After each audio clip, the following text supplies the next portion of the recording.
Je suis Claude Bourqui, professeur de littérature française à l'Université de Fribourg. Et moi, je suis Danielle Chaprand, professeur à l'Université de Lausanne. Il y a une université à Lausanne? On va vous parler aujourd'hui de Molière, qu'on va mettre en parallèle avec l'activité de nos humoristes préférés, les deux Vincent. Cuchol et Veillon, donc.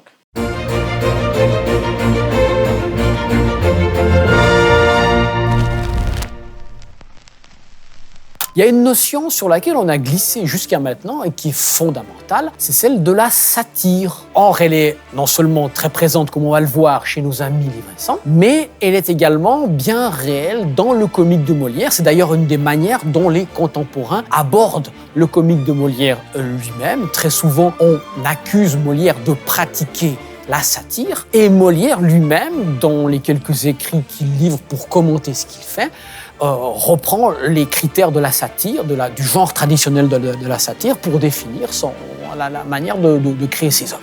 C'est pas facile de distinguer la satire de la parodie. Satire avec I et pas Y, hein, je fais une petite parenthèse. La plupart du temps, si on rit des personnages, c'est parce qu'ils ont des défauts, des faiblesses, des défaillances, que ce soit chez Molière ou chez les Cuchol et Veillon. Mais ces faiblesses, ce sont des fragilités que nous-mêmes on partage. Et du reste, c'est pour ça qu'on en rit. La satire, c'est tout à fait autre chose. Les personnages sont souvent pas fragiles du tout et on a un autre rapport avec eux. La satire, c'est aussi d'abord une question d'objectif, d'intention. Le but, c'est de dénoncer les dysfonctionnements du monde. Et de ce point de vue-là, la satire, en quelque sorte, manifeste un geste d'engagement. Les deux Vincent eux-mêmes ne s'en privent pas. On en a un exemple tout à fait flagrant là, la présentation qui est faite d'un personnage particulièrement détestable, le défenseur de l'économie libérale, dénommé Reto Sennheiser. Oui, c'était il y a 4 ou 5 années, un très bon ami à moi qui gère une entreprise de distribution, c'est une chaîne de grands magasins. Il m'a dit, Reto, je cherche une nouvelle idée de fête à la con pour encourager les pauvres à acheter de la merde entre Halloween et Noël. Et moi, j'ai dit, ça, c'est un beau projet. La première chose qu'on peut dire à propos de ce sketch, c'est que contrairement à la plupart des personnages qui sont représentés par les Cuchol et Veillon, Sennheiser n'est pas caricaturé physiquement. Il a l'air presque normal, juste une petite moustache. Mais c'est son discours, en revanche, qui est caricaturé. Effectivement, dans la mesure où il y a une intention de dénonciation, c'est moins l'aspect extérieur, les quelques caractéristiques physiques qui sont mises en jeu que le contenu même du discours. Et de ce point de vue-là, il y a véritablement des valeurs qui sont engagées. On peut parler à ce propos-là même d'axiologie. C'est un terme d'axiologie qui signifie donc, en gros, du grec système de valeurs.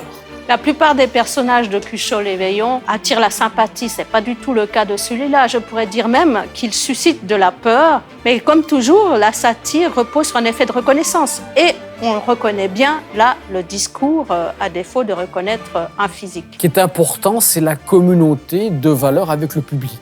Il y a une espèce d'effet de connivence. La plupart des discours de valeurs qui apparaissaient dans les pièces de Molière étaient largement partagés avec le public. Mais la satire, elle peut passer aussi par la représentation de figures de victimes. Les victimes, justement, de ces méchants, on va dire. Si on prend l'exemple de ceux qui ont intériorisé le discours médical, comme par exemple cette Madame Jean Monod.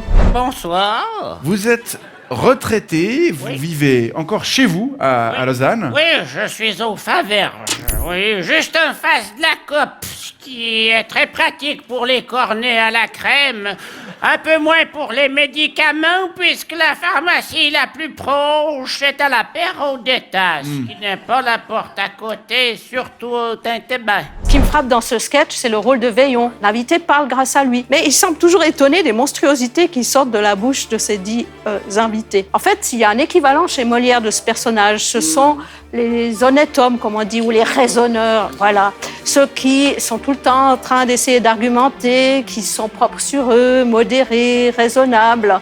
Exactement, qui représente le point de vue du public. Et c'est bien généralement le rôle que joue Vincent Veillon dans les sketchs des Vincent, en particulier lorsqu'il y a une composante idéologique forte, lorsque le discours porte sur des questions politiques, sur des questions de valeurs de la société en général. Ma petite infirmière qui vient m'aider à préparer mon smeignet. Comment elle s'appelle? Elle s'appelle Tchunklat. Oui. Je sais pas comment ça s'écrit. Ça vient d'où, ça? Tchunklat, je sais pas, mais elle est pas d'ici en tout cas.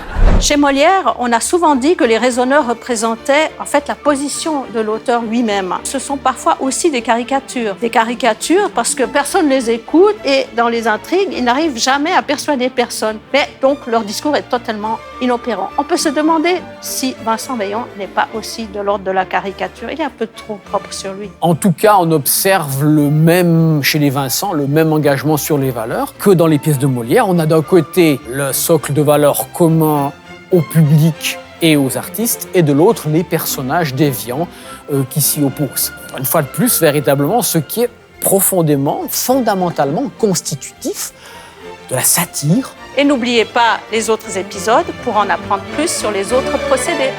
Tout à fait.